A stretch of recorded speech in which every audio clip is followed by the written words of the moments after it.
soir, les images de la mort de Kadhafi ont fait le tour du monde. C'était le 20 octobre 2011. Mais aujourd'hui, les secrets du dictateur empoisonnent toujours la vie politique française avec cette question. L'ancien président libyen a-t-il participé au financement de la campagne présidentielle de Nicolas Sarkozy en 2007 ? Depuis un an, des juges français enquêtent. Ce soir, vous allez entendre un document exclusif, l'enregistrement d'une des dernières interviews de Mouammar Kadhafi. Il y affirme avoir financé la campagne de Nicolas Sarkozy. Vrai ou faux ? Pour répondre à cette question, le journaliste Pascal Henry a convaincu des hommes de l'ombre de témoigner. Ce sont d'anciens membres de la garde rapprochée du dictateur et des Français au cœur de cette affaire.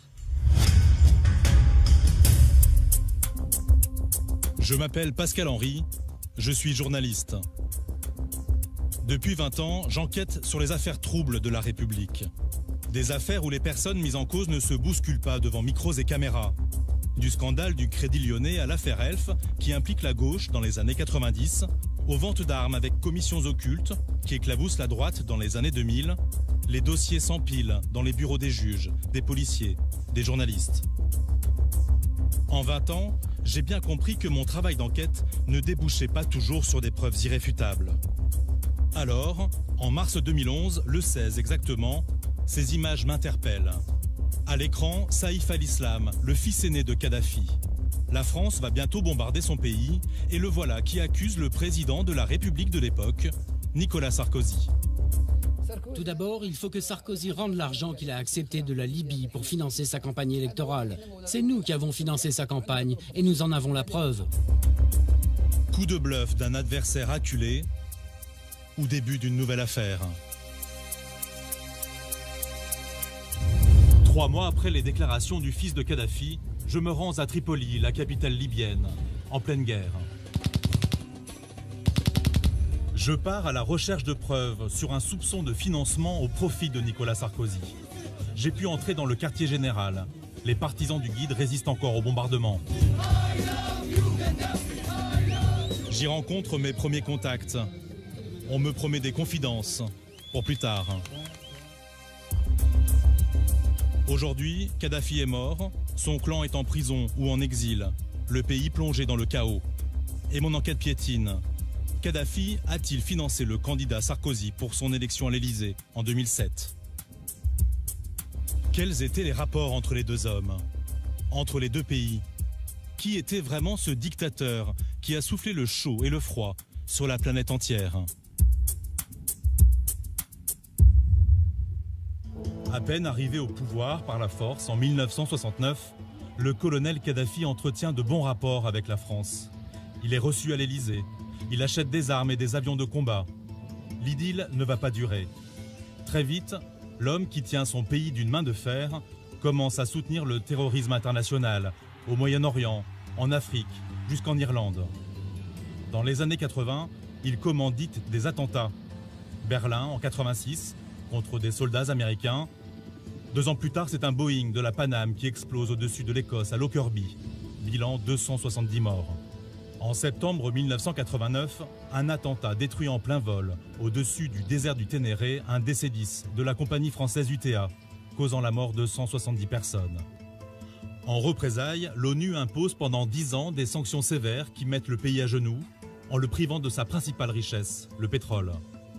Au début des années 2000, l'embargo devient intenable pour la Libye. Kadhafi change de stratégie. Il accepte finalement d'indemniser les victimes de tous ces attentats. Pour les négociations, il peut compter sur son fils Saïf, le plus pro-occidental de la fratrie. Ce rapprochement entre la France et la Libye, Marcel Secaldi en connaît l'histoire. Cet avocat a défendu l'État libyen. Je pars à sa rencontre. C'est aujourd'hui encore un proche du clan Kadhafi. Il défend les intérêts de 4 anciens dignitaires du régime. C'est Saïf el-Islam qui a amené la Libye à se tourner vers l'Occident et à abandonner ou à mettre en suspens le soutien à tous les mouvements de libération qu'il se trouve en Afrique, en Extrême-Orient, voire même en Amérique du Sud. La fin de l'embargo va permettre à la Libye de redevenir très riche. Elle peut désormais exporter tout son pétrole. La fin des sanctions lui permet aussi de récupérer les milliards de dollars gelés par l'ONU qu'elle avait investis partout dans le monde. Michel Scarbonchi est un ancien député européen radical de gauche. Homme de réseau tourné vers l'Afrique, il garde des liens avec certains membres du clan Kadhafi. L'essentiel des investissements libyens pendant 30 ans se sont faits aux États-Unis et en Europe. En 40 ans de pouvoir, Kadhafi aurait investi près de 500 milliards de dollars dans le monde. 250 milliards pratiquement aux États-Unis, 250 milliards en Europe. De l'argent placé en espèces ou en or et de l'argent placé en actions dans des grandes entreprises. La Libye révolutionnaire avait donc le sens du capital, le vrai. Ce document détaille toutes les participations d'un des fonds d'investissement de la Libye, le Libyan Investment Authority. En tout, 64 milliards de dollars placés dans des entreprises mondialement connues, comme Coca-Cola, Caterpillar, ExxonMobil et même Heinz, le roi du ketchup, aux États-Unis. En Europe, la Libye a des actions dans Nokia, Nestlé, les laboratoires Roche et une participation importante, plus de 7%, dans Siemens. Mais ce fonds avait un goût prononcé pour les sociétés françaises. France Télécom, Vivendi, EDF, GDF, les Ciments Lafarge, le groupe Danone. En tout, des actions dans les 70 plus grosses sociétés occidentales. Mais Kadhafi n'a pas placé son argent qu'en Occident. À coups de millions de pétrodollars distribués, il compte mener l'Afrique à la baguette. Le Kadhafi, pour jouer un rôle très important sur le continent africain et dans l'Afrique subsaharienne, distribue beaucoup d'argent, investit dans les mines, investit dans les hôtels, dans la construction d'infrastructures. En 10 ans, Kadhafi a dépensé 50 milliards de dollars en Afrique via un autre fonds d'investissement, le LAP, le Libyan African Portfolio. À la tête de ce fonds, il va nommer un homme de confiance, Béchir Saleh. Cet homme va jouer un rôle très important dans le jeu franco-libyen. Béchir Saleh, c'est un haut fonctionnaire libyen, un diplomate libyen qui a fait toute sa carrière dans la diplomatie libyenne en Afrique. C'est un des rares dirigeants libyens francophones. Il parle un français remarquable. Diplomate et gérant de fortune, Béchir Saleh est bien plus que cela dans le jeu politique libyen. Un homme peut m'en dire plus.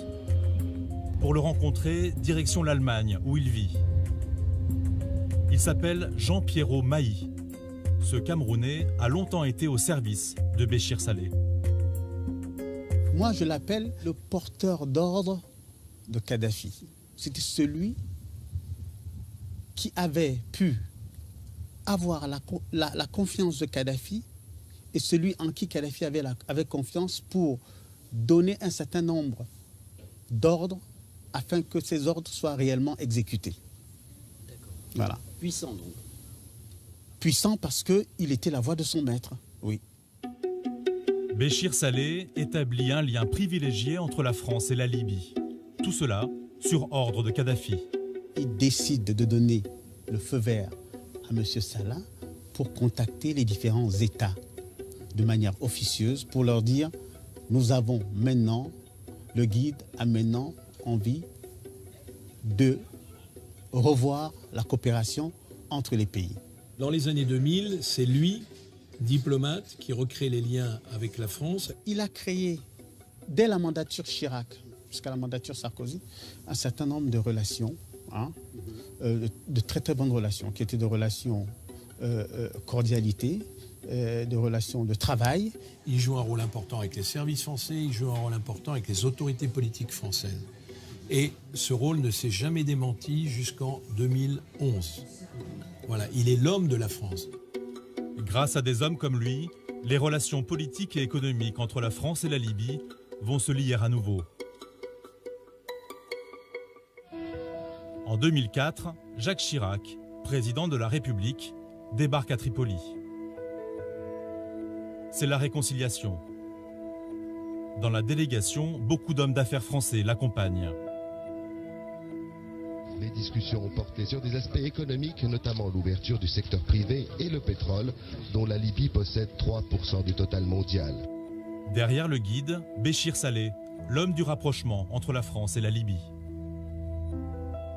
Je ne vais pas vous dire que c'était comme le métro aux heures de pointe, mais qu'il y a eu beaucoup de voyages. Selon Marcel Secaldi, la Libye devient la poule aux œufs d'or pour les industriels français. C'est vrai que c'était important parce que la Libye était rentrée de nouveau dans le concert des nations, que la Libye pouvait être un client potentiel important pour la France. Il ne se passait pas, par exemple, une semaine sans qu'il y ait des messages entre la France et la Libye. Voilà. Il ne se passait pas une semaine sans qu'il y ait un responsable français qui vienne. C'était des relations vraiment cordiales, hein, vraiment cordiales. Un témoin privilégié a assisté à toutes ces visites. C'était l'un de mes contacts lors de mon premier voyage en Libye, en juin 2011, pendant la guerre. C'était à Bab el-Azazia, le QG de Kadhafi. Ce témoin, c'est Zora Mansour, la numéro 2 des Amazones, la garde féminine de Kadhafi. 2 mois après ces images, elle a été capturée et torturée. Aujourd'hui, elle vit à Tunis, où elle s'est réfugiée. L'ancienne kadhafiste a fini par accepter une interview. J'ai rendez-vous dans cet hôtel du centre de la ville. Mais finalement, Zora Mansour refuse d'être filmée. À son insu, j'enregistre ce qu'elle dit avoir connu des relations franco-libyennes. Je suis dans l'entourage de Kadhafi depuis 1977. Je faisais partie de sa garde personnelle et j'ai travaillé en tant que conseillère politique au ministère des Affaires étrangères sur le dossier France. Depuis 1990, je sais tout ce qui se trame dans les relations franco-libyennes. Ce que je peux vous dire, c'est que Kadhafi souhaitait un véritable partenariat avec la France et l'Union européenne en général. Le partenariat commence par des contrats d'armement. Bernard Chenel était aux premières loges. Ancien éleveur de chevaux en Normandie, il est aujourd'hui vendeur d'armes, notamment pour Thales. Je le retrouve à Deauville. Cet intermédiaire officiel, je l'avais déjà rencontré au cours d'une autre enquête. Très tôt, il va se positionner sur ce marché libyen, très prometteur. La Libye va s'ouvrir, c'est un Eldorado. Alors moi, il est évident que j'ai saisi la balle au bond. Il était mon devoir d'aller prendre de vitesse les Américains, les Anglais, enfin tous les pays occidentaux qui allaient se précipiter vers cette nouvelle Eldorado. Bernard Chenel devient donc intermédiaire pour Thales, un fabricant d'armes français auprès du colonel Kadhafi. Son contact, le général Abdourahman Ali Al-Sead, est le chef des achats militaires. Et Kadhafi, son souci, son obsession, c'est qu'il avait échappé au bombardement de Reagan, comme vous savez. En 1986, les Américains avaient tenté d'éliminer Kadhafi en bombardant son QG. Ça avait beaucoup marqué et ils savaient, les généraux, Abdelrahman, les différents entourages, avaient dit, mais vous savez qu'on a des Crotales qui sont de la défense aérienne. Des missiles, quoi. Des missiles Crotales. Des Français. Des missiles français, mais ils sont en mauvais état, il faudrait les remoderniser. Et j'étais donc l'initiateur de ce projet. À cette époque, un autre Français effectue de nombreux voyages à Tripoli. C'est le fondateur de l'association parlementaire France-Libye, le député UMP Patrick Ollier, compagnon de Michel Alliot-Marie, à l'époque ministre de la Défense. Patrick Ollier, je l'ai rencontré, il est évident qu'il était marié avec Michel Alliot-Marie et que ça lui donnait des ailes en Libye. Ça lui donnait tellement d'ailes qu'il venait régulièrement à Tripoli voir le colonel. Des voyages qui font naître des soupçons.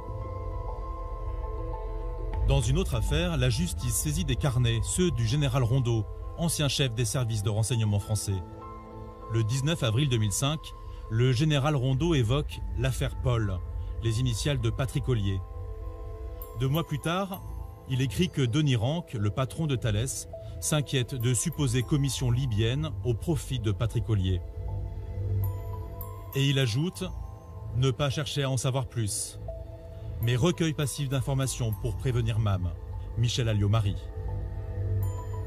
Mis en cause publiquement, Patrick Ollier ne sera pas davantage inquiété. Il n'a pas donné suite à nos demandes d'interview. Des soupçons alimentés par Kadhafi et sa conception toute personnelle de la courtoisie. Vous savez, le colonel avait une fâcheuse habitude, qui était une bonne pour les visiteurs, c'est que les chefs d'État africains, quand ils rendaient visite, ils repartaient tout le temps avec une petite valise. Et quand ils arrivaient dans leur pays respectif, il y avait certaines sommes d'argent. C'était pour, comme on dit, le patron, un des patrons avait dit pour fluidifier les rapports. En 2005, un personnage qui connaît bien ce genre de pratique entre en scène. Ziad Takieddine. Je l'ai rencontré à plusieurs reprises. Un intermédiaire en vente d'armes, bien connu pour ses liens passés avec le clan Balladur-Sarkozy. Il menait alors grand train dans un hôtel particulier du 16e arrondissement. Mis en examen à 4 reprises dans des affaires politico-financières, le franco-libanais a déjà effectué 2 séjours en prison. Un café volontiers. Depuis, son immeuble a été saisi. Aujourd'hui, il n'a pas le droit de quitter la France et vit désormais dans un appartement à Neuilly. C'est là que je le retrouve. Son histoire avec la Libye, me dit-il, a commencé en 2005. Un jour, en septembre 2005, un ami à moi, libanais, me présente Saif el-Islam Kadhafi, donc le fils du colonel Kadhafi, à un dîner dans un restaurant à Paris. Le contact entre les deux hommes passe bien et Saïf al-Islam décide de lui ouvrir les portes de son pays. Donc je décide d'aller en Libye et voir un tout petit peu la situation sur place, comment elle était. À Tripoli, Ziad Takieddine rencontre le colonel Kadhafi en personne, ainsi que les hommes forts du régime. Baghdadi Mahmoudi, le futur Premier ministre. Choukri Ghanem, le Premier ministre et futur ministre du pétrole. Béchir Saleh, le trésorier du pouvoir. Abdallah Senoussi, le patron de la police politique. Et Moussa Koussa, le chef des services secrets. J'ai trouvé, moi, que la démarche du colonel Kadhafi était de dire pourquoi pas la France? De retour à Paris, Ziad Takieddine informe ses amis politiques. Et je vois Claude Guéant avec Sarkozy, candidat affiché à la présidence de la République. Donc je le vois et je lui raconte ça. En 2005, le marché libyen s'ouvre. Nicolas Sarkozy, alors ministre de l'Intérieur, s'intéresse aux contrats commerciaux avec la Libye. Takieddine l'affirme, il est à présent mandaté par le duo Sarkozy-Guéant pour agir en leur nom. Bernard Chenel, le vendeur d'armes, raconte la surprise de ses interlocuteurs libyens chargés de recevoir ce nouvel intermédiaire. Vous arrivez avec une lettre à l'entête. Ministre de l'Intérieur, Monsieur Sarkozy. Je recommande chaudement Monsieur Ziad Takieddine, qui est un homme remarquable pour notre industrie.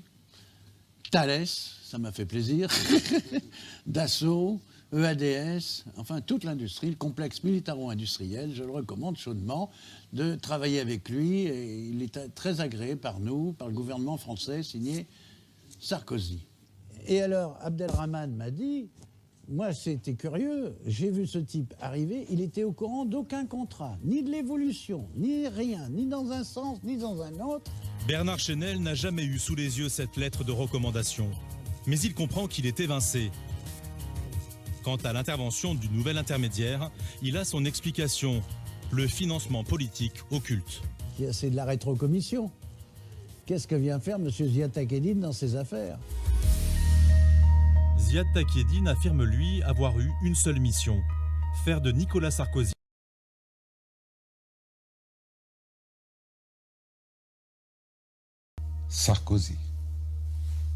Guéant ont voulu tout accaparer dans les dossiers de ce qu'ils ont appelé sensibles, mais en réalité c'était tous les dossiers des affaires étrangères de la France. À eux seuls, le chef et son adjudant. Dès 2005, Claude Guéant, alors directeur de cabinet du ministre de l'Intérieur Nicolas Sarkozy, multiplie les voyages discrètement en Libye. Zora Mansour, l'Amazone de Kadhafi, se souvient de l'avoir croisé. Il y avait un conseiller de Sarkozy, Claude Guéant, celui qui a été ministre de l'Intérieur. Il venait rencontrer Saïf al-Islam, le général Abdulrahman et Abdallah Senoussi. En fait, Claude Guéant prépare une visite, celle de son ministre. Nicolas Sarkozy doit bientôt se rendre à Tripoli pour évoquer l'immigration et le contrôle des frontières avec des contrats à la clé. Un déplacement officiel et pourtant, comme le montre ce document rédigé par Ziad Takieddine, les préparatifs se font dans le plus grand secret. La visite préparatoire est inhabituelle. Elle doit revêtir un caractère secret. Pour cette raison, il sera préférable que Claude Guéant se déplace seul et que le déplacement s'effectue sans fanfare. Un secret défense absolu devra donc accompagner les préparations parallèles. En octobre 2005, Nicolas Sarkozy rencontre Mouammar Kadhafi pour la première fois. Entre les deux hommes, le courant passe bien. Nicolas Sarkozy s'impose comme un ami de la Libye. 2 ans plus tard, le 6 mai 2007.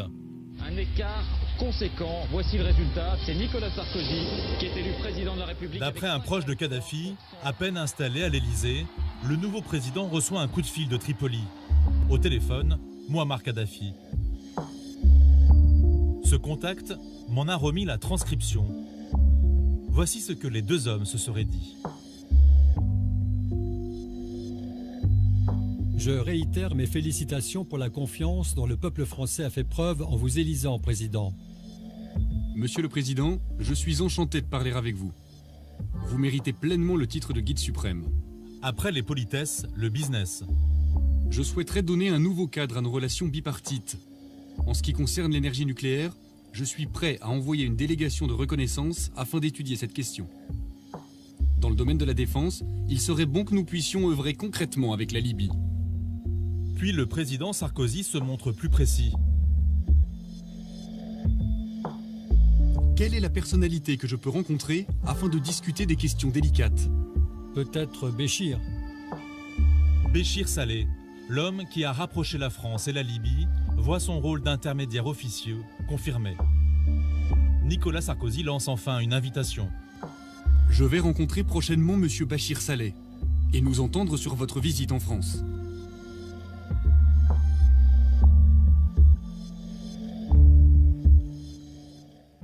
Sept mois plus tard, Sarkozy officialise en grande pompe cette lune de miel.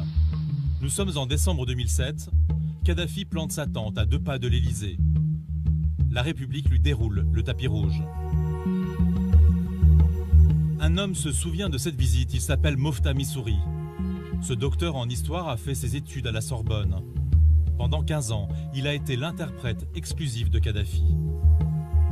Le voici derrière le colonel en visite au château de Versailles.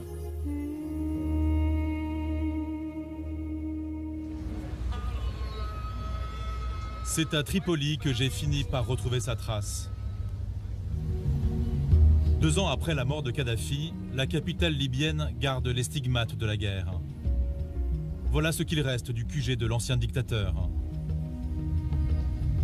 Si la ville offre une apparence paisible et commerçante, la Libye vit en fait au bord du chaos, menacée par des milices tribales. Même s'il avait pris ses distances avec le régime juste avant la guerre, l'ancien interprète de Kadhafi reste sur ses gardes. Il a accepté l'interview avec difficulté et à l'abri des regards dans cet hôtel modeste. Le séjour parisien du maître libyen, il s'en rappelle très bien. C'était d'abord une visite officielle à l'invitation du président Sarkozy. On est allé là-bas, on a chassé, on a fait des tours en ville, si j'ose dire. On a acheté même sur les quais de la Seine des bouquins d'occasion. La visite est controversée. Mais elle est le prix à payer pour tenter de décrocher des contrats.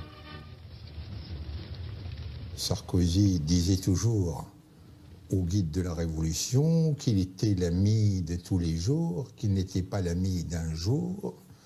C'est sa façon de parler. Qu'il était prêt, n'est-ce pas, à aider la Libye, à revendre à la Libye ou à vendre à la Libye tout ce dont la Libye avait besoin. La Libye a signé 12 accords avec la France, dont je me suis occupée directement parce que j'étais en charge du dossier France.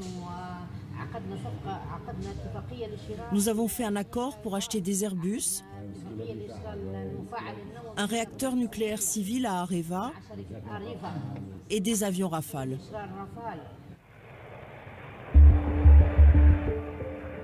Des avions Rafale que les équipes de Dassault avaient envoyés en Libye pour une démonstration en octobre 2007.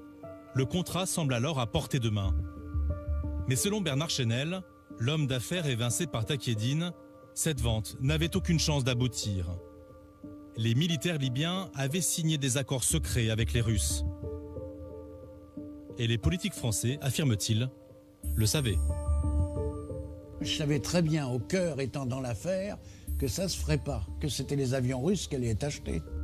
Le Rafale, c'était pour faire joli, c'était pour faire passer, le pouvoir politique français faisait ça pour faire passer toutes les petites combines qu'on pouvait faire, politico-financières, qu'on pouvait faire, alors, que ce soit M. Guéant, que ce soit M. Saleh, M. Ziad Takieddine, M. machin, comme ça, il y a le Rafale, mais personne ne se faisait d'illusions. À Paris, Kadhafi ne signe pas de contrat. Seulement des promesses d'achat de 21 Airbus et des équipements militaires, à la clé 7 milliards d'euros. Mais pendant les 3 ans de lune de miel entre la France et la Libye, aucun contrat important n'ira à son terme. Fin 2010, le monde arabe se met à trembler. La Tunisie se soulève contre Ben Ali, suivi de près par l'Égypte. Le 15 février 2011, c'est au tour de la Libye. Une manifestation réprimée dans le sang à Benghazi marque le début de la révolte. Elle se répand partout en Libye. Très vite, Kadhafi veut faire savoir en France qu'il a la situation bien en main. À sa demande, Ziad Takieddine lui organise à Tripoli une interview avec un hebdomadaire français. J'ai organisé une interview avec le président Kadhafi pour un journaliste qui m'avait demandé de la part du journal du dimanche. Le journaliste qui interviewe Kadhafi s'appelle Laurent Valdiguier. Tout se déroule comme prévu jusqu'à la dernière question du reporter. Valdiguier, le journaliste du journal du dimanche, voilà, commence à dire on raconte que vous avez financé des campagnes politiques, de partis politiques en France, ailleurs, et M. Sarkozy. Et moi, je regarde le journaliste et je lui dis, écoutez, je vous demande de retirer votre question, sinon je vous préviens, je quitte tout de suite et je vous souhaite bonne chance pour sortir. Voilà. Ziad Takieddine refuse de traduire la question. À la fin de l'interview, lorsqu'il quitte la tente, Kadhafi prend Takieddine en aparté. Et il me dit, rappelez-moi la question qu'ils ont posée. Je lui rappelle en arabe, et il répond en arabe. Et il lui dit, en arabe, et j'ai traduit, chaque chose en son temps. Ça, c'est le dernier mot. Pour Kadhafi, ce n'est pas encore l'heure des révélations. 5 jours plus tard, le 10 mars 2011, moins d'un mois après le début du soulèvement, Nicolas Sarkozy reçoit à l'Élysée les représentants des insurgés. Il lâche Kadhafi, l'ami de toujours. Les mêmes qui se précipitaient à Tripoli, qui se précipitaient à Sirte, qui se précipitaient à la porte de la tente de Kadhafi à partir de 2011, de février 2011, n'ont cessé de dénoncer le tyran, le dictateur, etc. Il ne comprenait pas pourquoi Sarkozy avait changé son attitude ou ses attitudes vis-à-vis de Kadhafi d'une façon radicale. Pourquoi ce coup de théâtre? Pourquoi ce volte-face? La guerre n'est plus loin. L'ONU va bientôt autoriser les frappes sur la Libye. Pour Kadhafi, le temps est venu de répondre à ces rumeurs de financement politique. Le 15 mars 2011, la journaliste Delphine Minoui, qui suit les événements à Tripoli pour Le Figaro, décroche la dernière interview de Kadhafi. Elle est explosive. C'est Kadhafi qui a choisi de me rencontrer moi parce que je travaille pour Le Figaro, parce qu'à l'époque, c'était Nicolas Sarkozy et qu'on connaissait les liens étroits entre le journal et le président de la République. Un 4x4 officiel attend la journaliste au pied de son hôtel. Direction Bab al-Azazia, le quartier général de Kadhafi. Un bunker, je dirais, très très protégé, des murs d'enceinte, de nombreux barrages, des checkpoints. Au loin, on reconnaît cette bâtisse, la bâtisse de Kadhafi qui avait été attaquée par les Américains en 1986. Et puis la tente de Kadhafi, la même tente d'ailleurs qu'il avait emmenée à Paris quand il était venu rencontrer à l'époque Sarkozy. Et j'arrive sous cette tente et Kadhafi était déjà assis sur un fauteuil en plastique, des lunettes complètement teintées. Et entre nous deux, il y a Mofta Missouri. Et l'interview commence. Delphine Minoui m'a confié l'enregistrement de cet entretien. Un document sonore exceptionnel, posthume, et encore jamais diffusé. Qui sont à ce jour vos pays amis? On y entend parfaitement les questions de la journaliste. Les réponses du colonel Kadhafi. Sauf mon ami Sarkozy. Le tout traduit par Mofta Missouri. Et puis je continue à lui poser des questions comme ça sur l'état d'avancée de la rébellion, etc. Et je commence à le sentir très nerveux. Il fait des phrases très courtes, il bâille pour faire comprendre qu'il s'ennuie. Et arrive la question que je lui pose concernant Sarkozy. Vous êtes connu pour être un ami de la France. Est-ce que vous vous êtes senti lâché par le président Sarkozy? Oui, effectivement. Vous avez été étonné? Oui, effectivement. Kadhafi se redresse dans son fauteuil, se racle la gorge et commence à me dire moi je pense que mon ami, mon cher ami Sarkozy a un désordre mental. Et il affirme. Moi j'ai été étonné. Je n'ai rien dit. Notamment, c'est moi qui l'ai fait arriver au pouvoir en France. Il a complètement changé de ton. Il veut parler, donc je le relance en lui demandant plus de détails. Comment justement? Nous lui avons donné le financement nécessaire pour qu'il puisse gagner les élections chez lui. Et il commence à me dire que oui, à l'époque, pendant sa campagne présidentielle, Sarkozy lui a rendu visite. Il était venu ici, sous cette tente-là, et il m'a demandé un soutien financier, si vous voulez, et on l'a soutenu financièrement. Et il a gagné les élections. Pourquoi à l'époque vous avez accepté de financer sa campagne?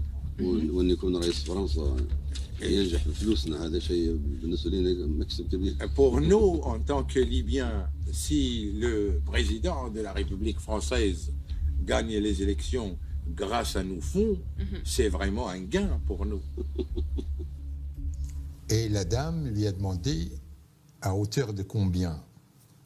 Vous avez financé l'essentiel de la campagne ou c'était juste une partie électorale? Je ne sais pas. Il nous a demandé un montant, on lui a donné le montant. D'accord. En liquide, en chèque? Chèque ou naqdan? Je ne sais pas, moi, je ne suis pas concerné par les choses. Il m'a juste précisé qu'il a donné des ordres au comptable et que le comptable a exécuté les ordres. Pour les détails, Kadhafi renvoie la journaliste vers Mofta Missouri. Si vous restez ici, je vais vous dire le montant exact par le truchement du professeur Missouri. Vous-même. C'est-à-dire par moi-même. Mais la journaliste doit rentrer en France. Ce n'est que 6 mois plus tard qu'elle obtient la réponse. Et voici ce que le guide aurait confié à Mofta Missouri. Professeur, au fait, il faut dire à Madame Menoui que j'ai contribué financièrement à la campagne Sarkozy à hauteur d'une vingtaine de millions de dollars. Il me l'a dit de sa propre bouche. Il m'a dit ceci dans un moment d'abandon, peut-être comme ça, de confidence. Il m'a dit qu'il avait contribué.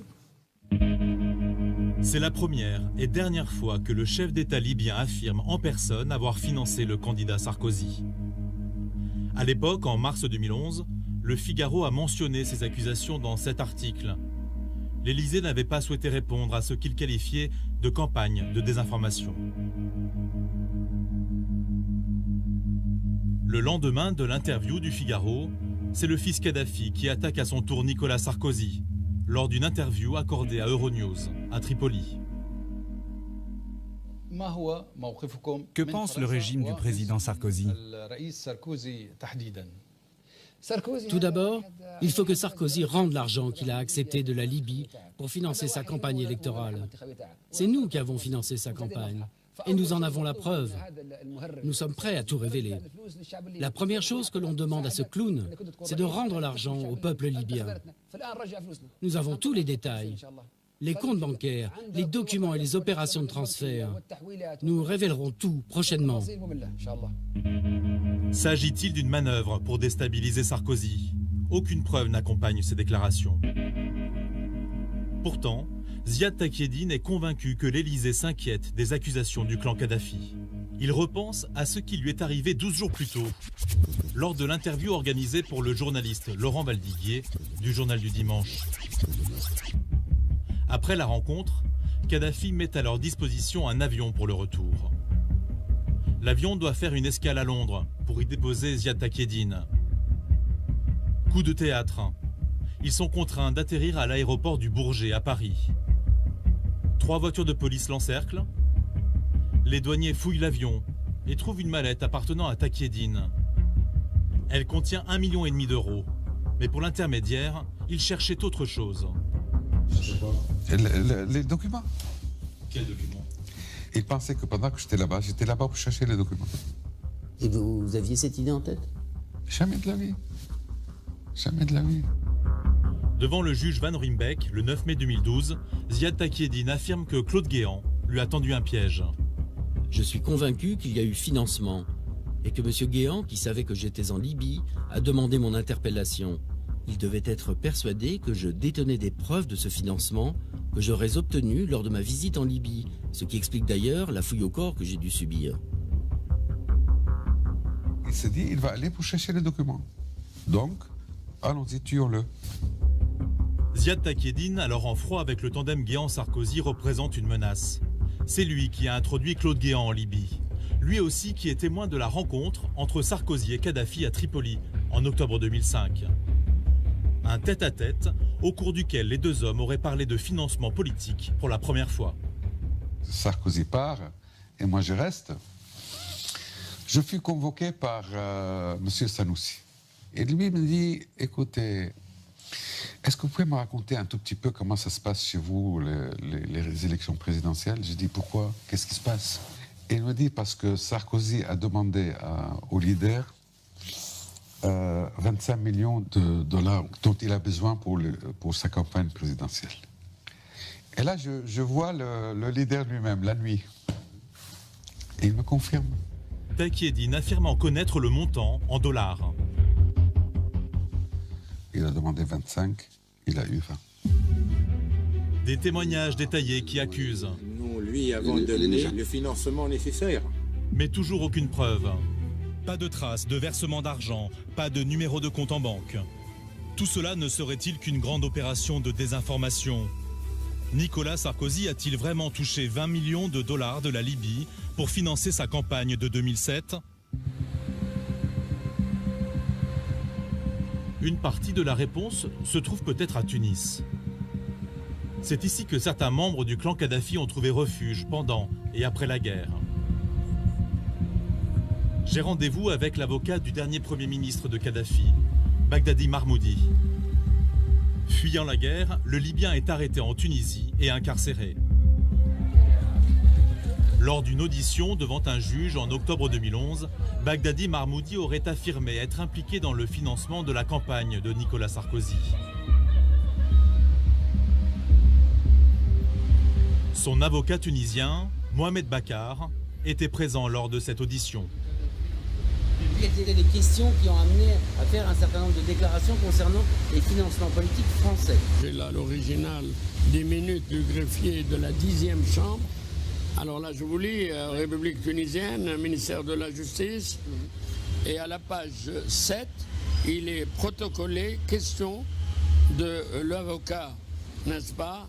Est-ce que vous êtes au fait de remise ou de contribution du régime libyen à la campagne électorale du président Sarkozy? Oui, répond Bagdadi, effectivement, c'est moi qui ai présidé ou qui ai diligenté cette opération. Claire. Il dit ça? Oui. Et il donne des détails? Non. Non, c'était pas l'objet d'une... On ne le demandait pas d'ailleurs. Il confirme? Il confirme, tout simplement. Voici le document que l'avocat me présente comme authentique. Je l'ai fait traduire. La phrase est bien là. À la question selon laquelle Bagdadi avait une implication dans le financement de la campagne électorale de Sarkozy, il a confirmé. Maître Bakar affirme par ailleurs que l'ancien Premier ministre libyen lui a dit lors d'un parloir avoir remis une valise d'argent à l'équipe de Sarkozy. La scène qu'il décrivait comme une anecdote de l'équipe électorale de Sarkozy. Et lorsque la valise a été ouverte dans un hôtel à Genève dont je n'ai pas le nom, la valise s'est ouverte et il m'a dit qu'un conseiller de Sarkozy est monté au-dessus pour la harnacher de nouveau, n'est-ce pas? Parce que la somme ou les billets, disons, c'était, disons, qu'il fallait de nouveau les entasser dans cette valise et les ranger, n'est-ce pas? Des remises d'argent opérées à Genève par Bagdadi Marmoudi, une histoire dont Ziad Takieddine a aussi entendu parler. Mahmoud et Bagdadi venaient avec l'argent à Genève. Et monsieur, comment il s'appelle, Claude Guéant allait le chercher, l'argent, et compter les valises avec un certain Philippe de son cabinet. Mais ça, vous le savez comment? Par Mahmoud et Bagdadi. C'est lui qui vous l'a raconté. Une accusation grave que nous n'avons pas pu soumettre à Claude Guéant. Il n'a pas souhaité nous répondre sur le dossier libyen. Depuis, l'ancien Premier ministre a été extradé en Libye, où il attend son procès. À Tunis, toujours, un de mes contacts français proches des réseaux kadhafistes me propose une rencontre un peu particulière. C'est Pascal à l'appareil. Ça va, tu es arrivé? Ouais, on est en voiture. Où on peut se donner rendez-vous? Où? Hôtel Majestic. Hôtel Majestic. Ok, à tout de suite. À tout à l'heure. Il m'a organisé un rendez-vous avec un certain Taher. L'homme se dit journaliste et a des révélations à me faire. Il était très proche des kadhafistes aux dernières heures de leur règne. En 2011, pendant la guerre, il aurait été arrêté à Tripoli puis torturé par des Français. Il a porté plainte en novembre dernier contre la France pour traitement inhumain. J'ai été enfermé pendant 72 heures, sans eau ni nourriture. Pourquoi lui, ils l'ont arrêté et torturé? Il cherchait des ministres qui ne s'étaient pas encore enfuis, quelques journalistes ou notables qui avaient une influence en Libye. C'est vrai que j'avais leur numéro de téléphone sur mon portable, comme celui de Saïf ou de Saadi, les fils de Kadhafi. Les fils de Kadhafi. Oui, tous les fils de Kadhafi. Est-ce que vous avez participé d'une façon ou d'une autre au financement, enfin au transport des fonds à destination de la France? Non, mais j'en ai eu connaissance. Quand vous dites je sais, ça veut dire quoi? C'est-à-dire, est-ce qu'il y a une date, un moment, un montant, des gens qui ont été... Ce que je sais, c'est qu'à une période donnée, qui correspond aux élections en France et le soutien de Sarkozy, il avait besoin d'un certain montant. Et la Libye a versé cet argent à Sarkozy. Et c'était quoi le montant? C'était combien? 50 millions d'euros pour Sarkozy et 7 millions pour les intermédiaires. De 20, on passerait à 50 millions. Un montant dont j'ai déjà entendu parler dans cette histoire. Entre les deux tours de l'élection présidentielle le 28 avril 2012, le site Mediapart lance un pavé dans la mare. Il met en ligne ce document. Ce serait le projet d'accord pour le financement de la campagne de Sarkozy par la Libye, signé de la main de Moussa Koussa, le chef des services secrets libyens. Il autorise Béchir Saleh à procéder au versement secret. Un document jamais authentifié et sur lequel planent de sérieux doutes. Nicolas Sarkozy porte plainte pour faux. Une enquête judiciaire est en cours. Pour Taher, non seulement le montant est exact, mais la transaction aurait été filmée. Dans ces vidéos, il y a les échanges, les discussions et le détail du premier versement d'argent. Et c'est possible de le voir? Non. Je veux dire pourquoi? Est-ce que, si je vous les montre, cela garantit la sécurité de Saïf al-Islam? Quel lien entre les deux? Saïf al-Islam faisait partie des personnes qui s'occupaient de la distribution de l'argent. Lui, Abdallah Senoussi et Béchir Saleh. Oui, mais là, on peut vous accuser de manipulation. Si on n'a pas un élément un peu plus précis. Moi, je ne veux pas me mettre dans une situation où je peux me faire balayer.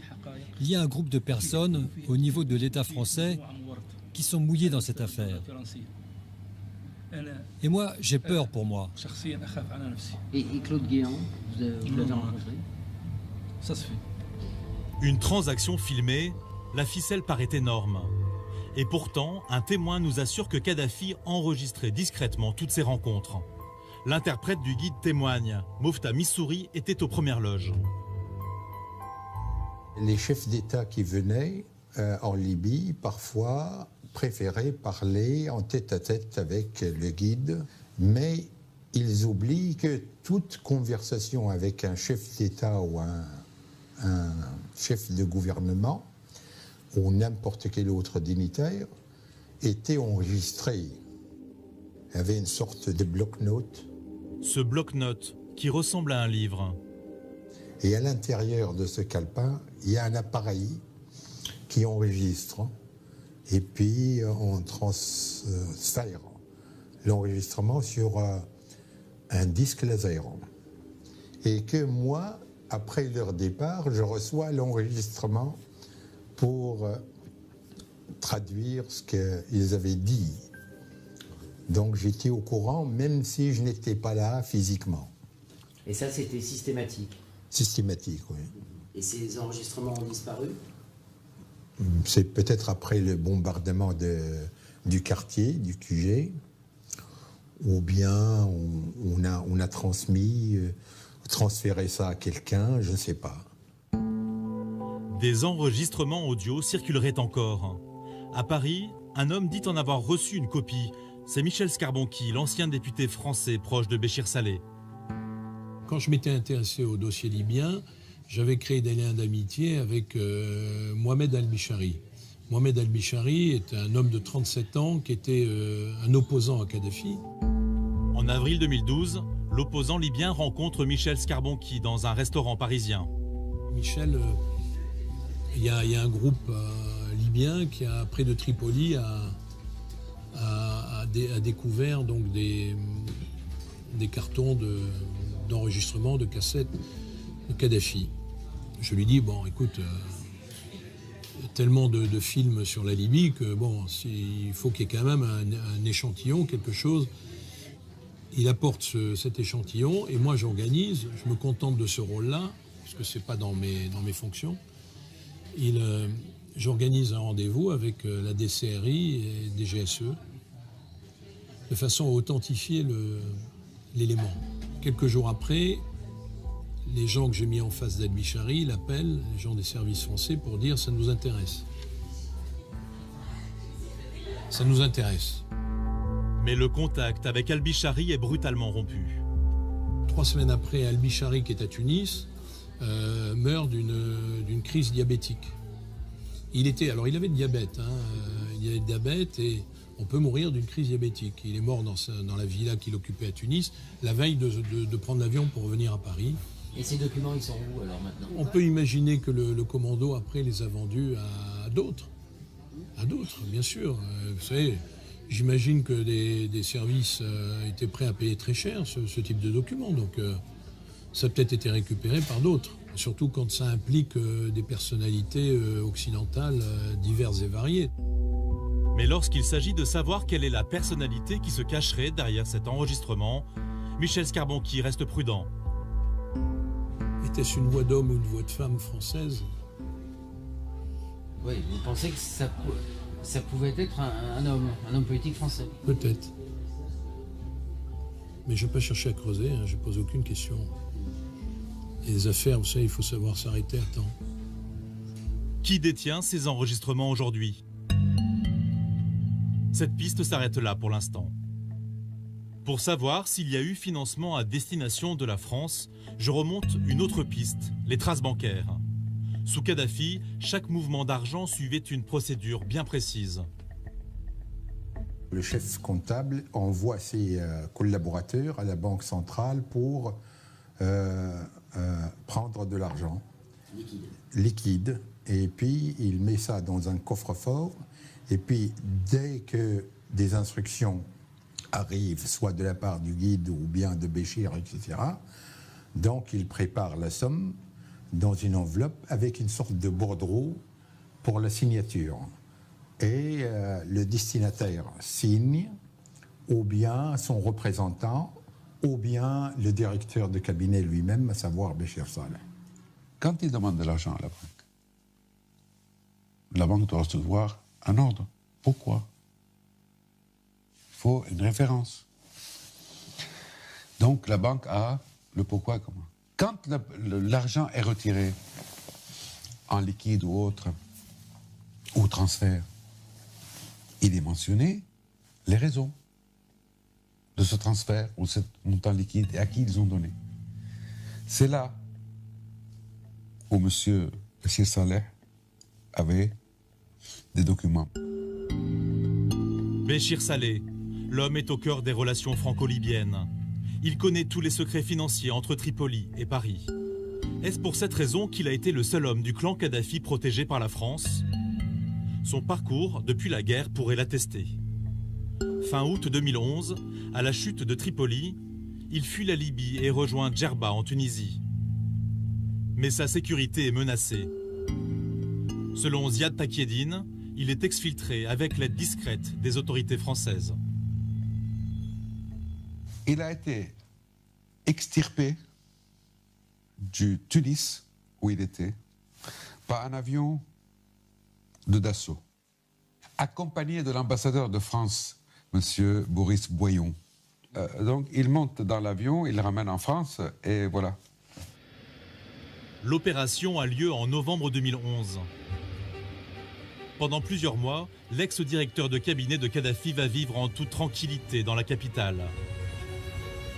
Grâce à un contact, j'ai retrouvé sa résidence parisienne. Pas vraiment une cache, mais un confortable appartement de 300 mètres carrés, avenue Foch. Mon contact y habite désormais. Il m'a ouvert les portes. Donc vous êtes ici dans l'appartement où a vécu Béchir Saleh, son épouse et ses enfants. Ils ont rendu l'appartement officiellement en février, je crois, 2013. Et ils avaient quitté cet appartement au mois de juillet 2012. Et c'était, quand vous êtes rentré, c'était exactement comme ça? Rien n'a été touché depuis que Béchir et son épouse et ses enfants sont partis. D'accord. Et il n'y avait pas d'objet personnel? Il y avait des cartons qui étaient mis dans une des pièces, mais qui ont été saisis par la police. Et les autres cartons sont repartis donc, en Afrique du Sud, à la demande de l'épouse de Bachir Saleh. Il se trouverait donc là-bas? A priori, oui. Donc rien n'a bougé. Et là, je vois à gauche une sorte de sabre. C'est ce qui reste, oui. C'est à lui, c'est ce qui reste. Et dans les cartons, vous avez regardé? Les cartons ont été saisis donc, lorsque j'étais présent avec la police pendant la perquisition. Il y avait des objets personnels, des vêtements, des objets de cuisine, des jouets pour les enfants et des documents personnels qui prouvent que Bachir était présent au moins au mois de juin et juillet 2012. Et en fait, c'était sa planque? Non, sa femme vivait ici, sa dernière femme vivait ici avec ses enfants.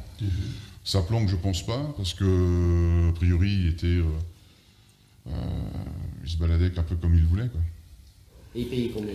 13 104 € par mois, plus après tous les frais, parce que toute la décoration, a priori, il y en a pour plus de 300 000 €. 4 mois après son arrivée en France, le 15 mars 2012, Interpol diffuse un avis de recherche international contre Béchir Saleh.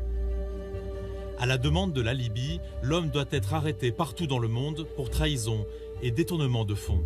Les autorités françaises ne peuvent ignorer la présence du Libyen en France.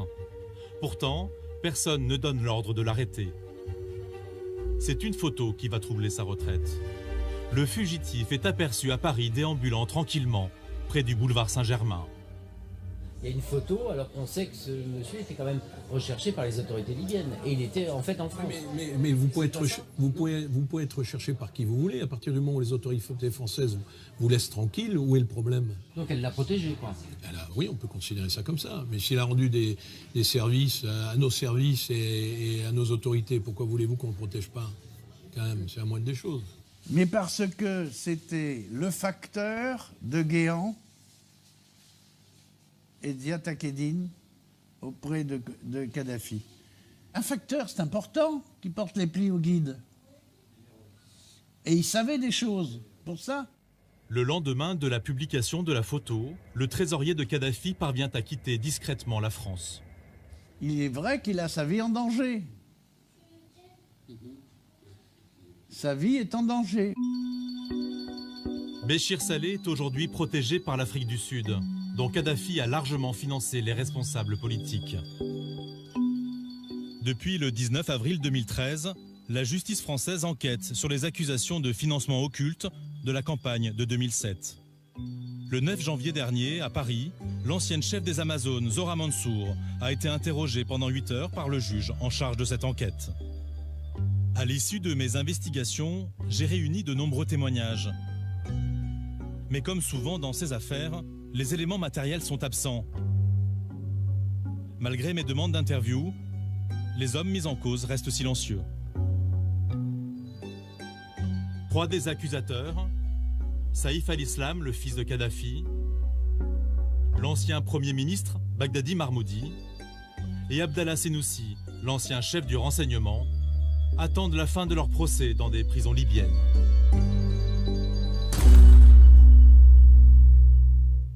Nous retrouvons sur ce plateau Michel Scarbonchi, député européen de 1997 à 2004, sous les couleurs des radicaux de gauche. Bonsoir. Bonsoir. Vous êtes consultant international aujourd'hui, spécialiste de l'Afrique, et Pascal Henry, auteur de l'enquête que nous venons de voir. Bonsoir. Bonsoir. Pascal. Nous avions bien sûr lancé une invitation pour ce plateau à Nicolas Sarkozy et Claude Guéant. Ils n'ont pas donné suite. Pascal, je me tourne d'abord vers vous. Quelle est leur position dans cette affaire et qu'est-ce qu'on vous a répondu exactement? Alors, je les ai contactés une première fois au cours de mon enquête pour leur demander des explications sur telle ou telle partie.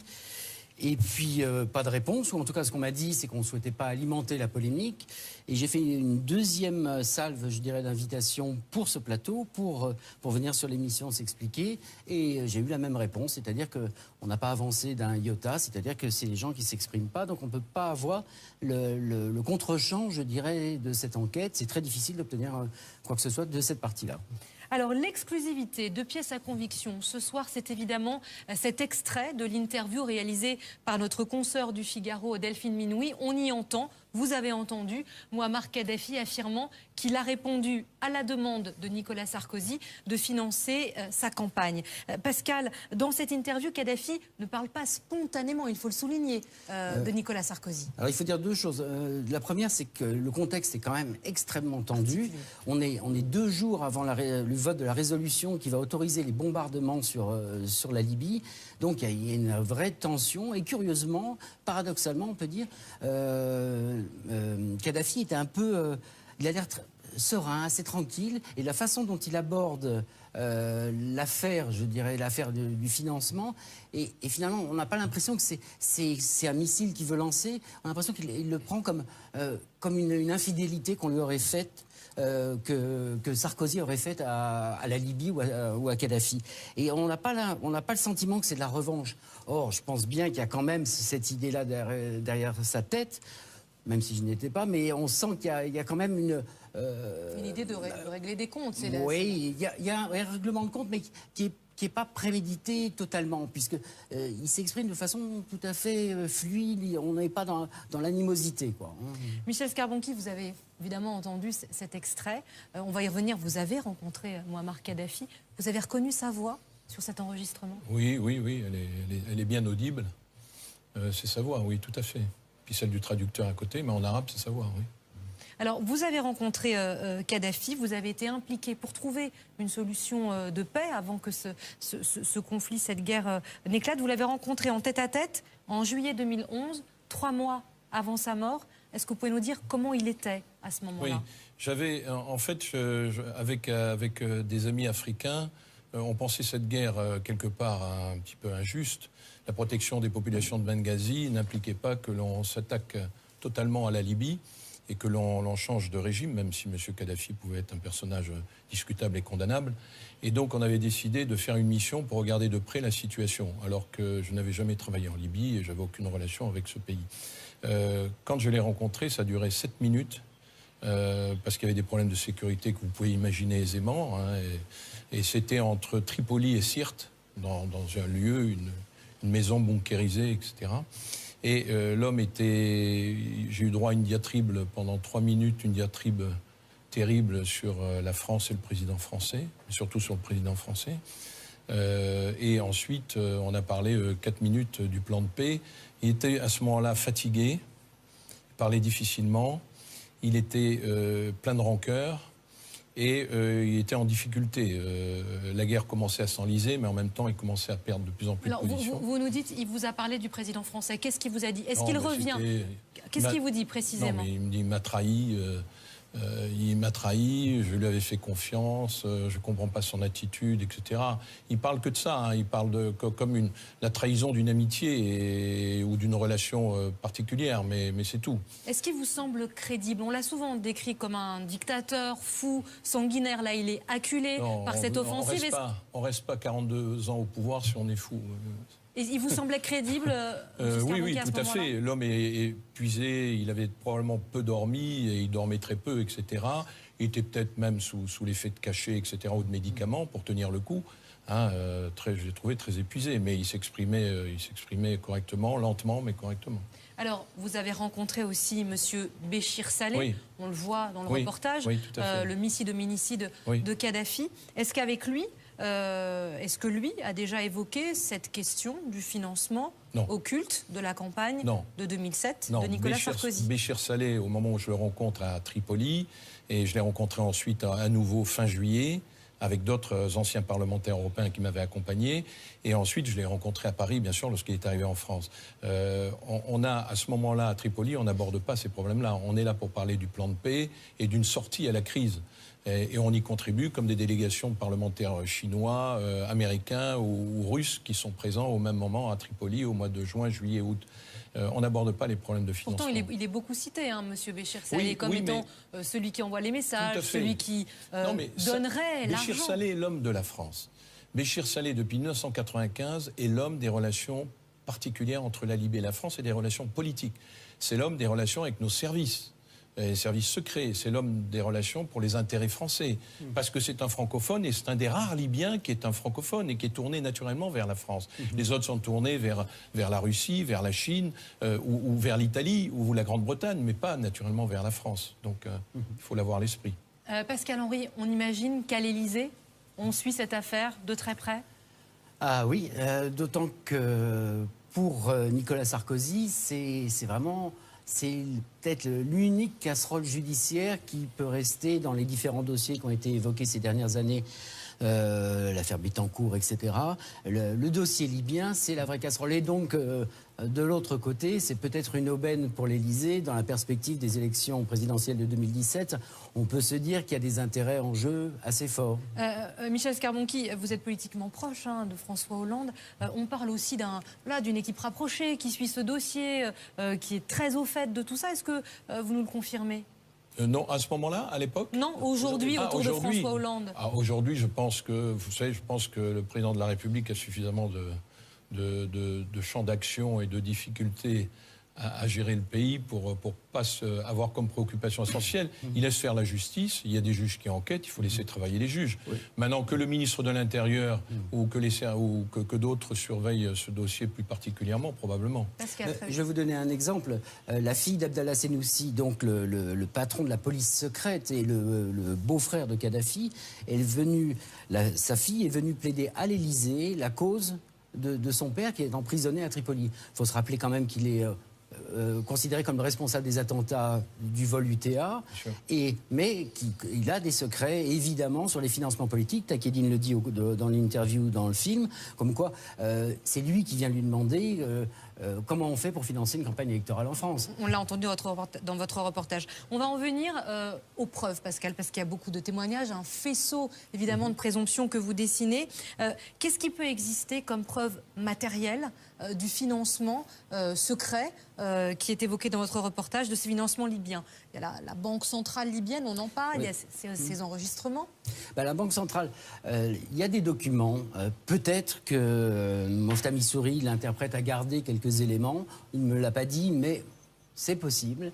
En tout cas, à la Banque centrale, il y a des choses, mais sauf qu'aujourd'hui, le pouvoir a changé à Tripoli. Et donc, ceux qui détiennent le pouvoir sont ceux qui ont été soutenus par la France du temps de la présidence de Nicolas Sarkozy.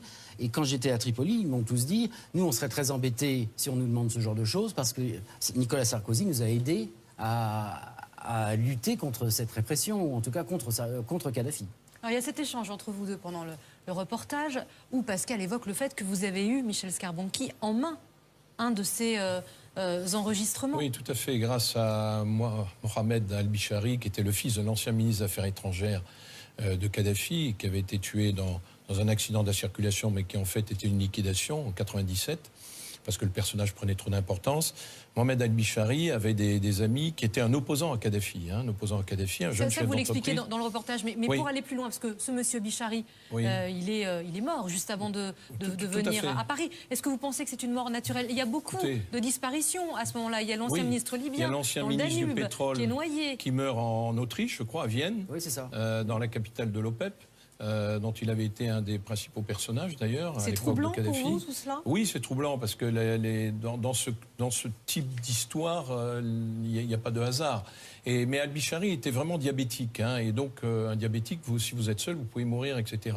Le problème, c'est que quand il porte cette cassette, c'est une cassette cryptée que lui a remis un commando qui a saisi cela près de Tripoli dans une villa appartenant à Senoussi. Vous n'avez aucune idée de ce qu'il y a dans cet enregistrement? Parce que c'est des documents que vous ne pouvez pas écouter. Seuls des services très bien équipés peuvent décrypter ce type de documents. Et ceux qui ont décrypté ne vous ont rien dit?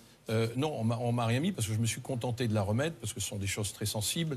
Par contre, ce que je savais, c'est que les Libyens, quand Al-Bishari me donne cette cassette et quand il la remet devant moi, il me dit que c'est une voix d'homme français. Voilà. Après, on nous a expliqué que c'était une voix de femme. Bon. Alors, est-ce qu'à votre avis, un enregistrement d'une rencontre et de propos entre Nicolas Sarkozy et le colonel Kadhafi peut exister, peut avoir été enregistré tant en audio qu'en vidéo? Je ne crois pas, pour une simple raison, c'est que quand il y avait des enregistrements qui étaient faits, ils étaient faits dans le palais présidentiel de Kadhafi. Ils n'étaient pas faits sous la tente. Donc ils étaient faits dans un lieu fermé qui permettait et de filmer et d'enregistrer, et pas sous la tente.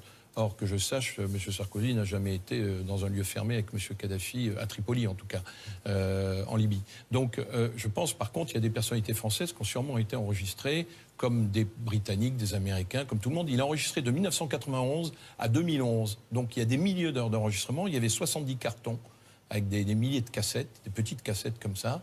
Et donc il y a tout un travail qui a intéressé apparemment les services français. Mais ensuite, on ne sait plus ce qui s'est passé, puisque Al-Bishari étant mort, il n'y avait plus de lien. Donc qui l'a récupéré? Qui a récupéré ces documents? Est-ce que ce sont les Américains? Est-ce que ce sont les Britanniques? Le Qatar? L'Arabie Saoudite? La France? Le jeu est ouvert. Qu'est-ce qui pourrait faire que ces preuves sortent ou qu'elles ne sortent jamais?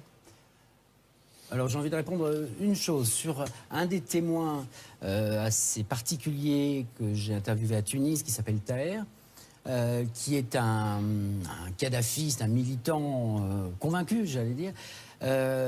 Lui, enfin eux, ils sont dans un jeu une sorte de chantage politique. Oui, ils négocient, on voit bien, ils négocient de la sécurité pour Saïf al-Islam. Voilà, et pour eux-mêmes, c'est-à-dire que c'est ça, on parlait tout à l'heure de l'Élysée, ils essayent d'obtenir une sorte de sauf-conduit ou une reconnaissance, et en échange de documents qu'ils disent détenir.